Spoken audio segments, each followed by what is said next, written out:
I booked the Hubbard Glacier small boat excursion for my early June Alaska cruise after seeing another YouTuber recommend it.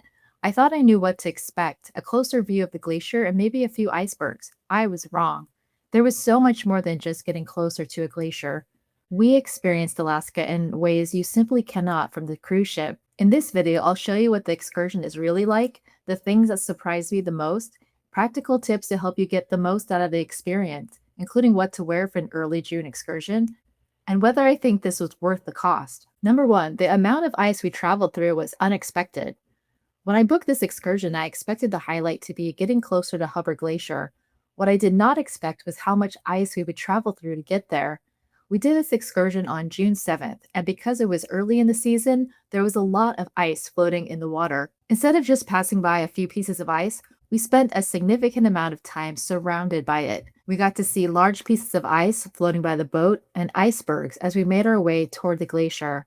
Before we reached what looked like a field of ice, I heard another passenger say something like, "I think this is about as far as we're going."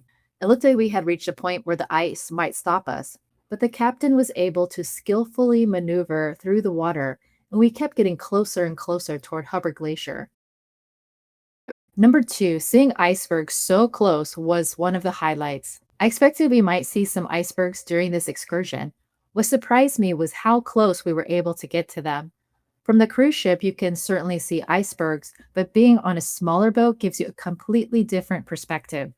You can see the incredible blue colors, the unique shapes, the details in the ice, and really appreciate how massive these pieces of ice are. Being that close to the icebergs was honestly one of my favorite parts of the entire excursion. Number three, hearing the ice hit the boat made the experience feel real.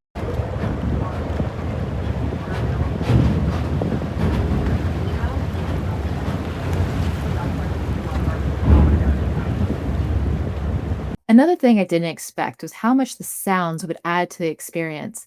You could hear pieces of ice hitting the metal boat constantly as we traveled through the area. It was a reminder that we weren't just looking at the environment, we were a part of it.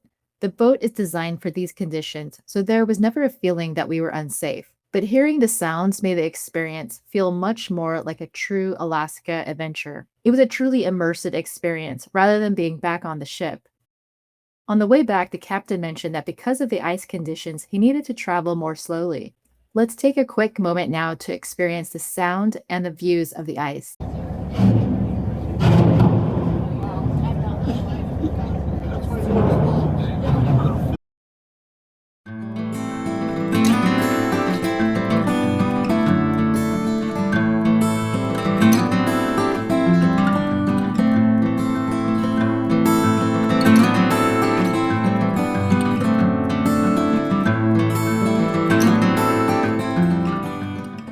Number four, book early if this excursion is on your must do list. One thing I learned is that this isn't an excursion you want to wait to book.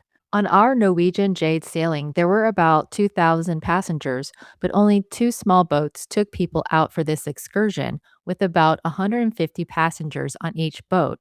That meant that only around 300 people could do the excursion.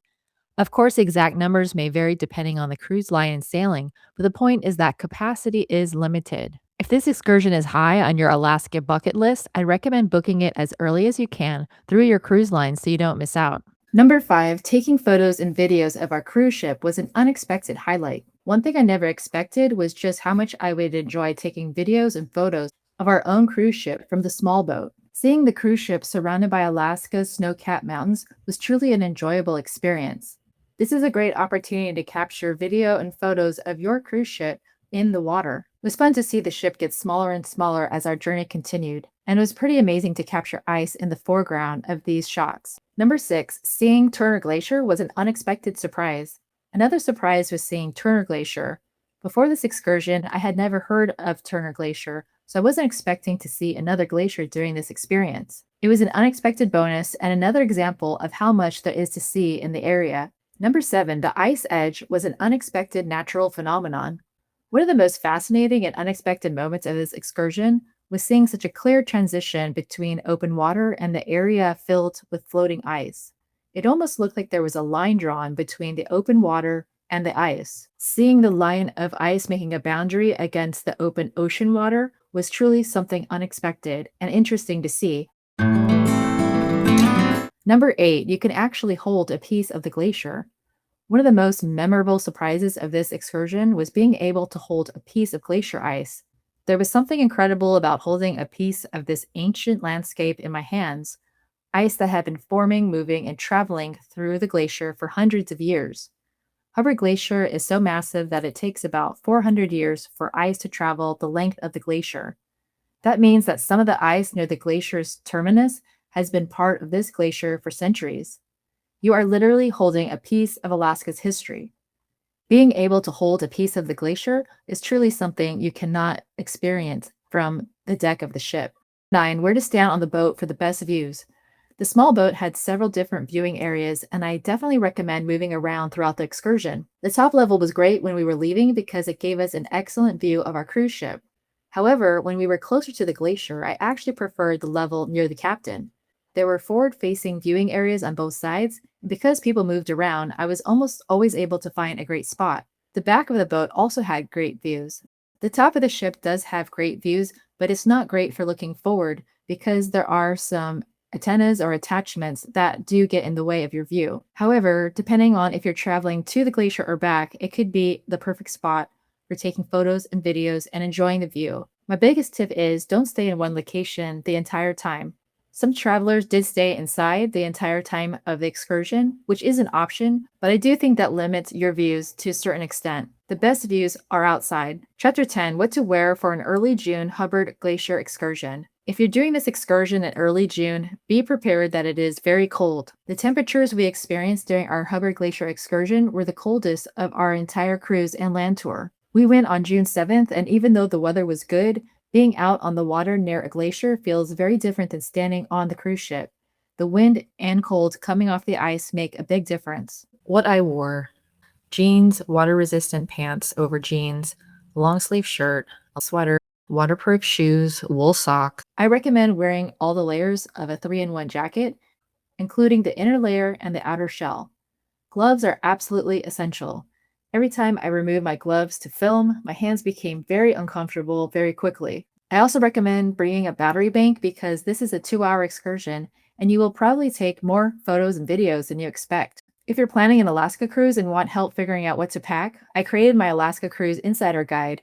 It provides a printable packing checklist, excursion tips, port information, and recommendations based on my own Alaska cruise experiences.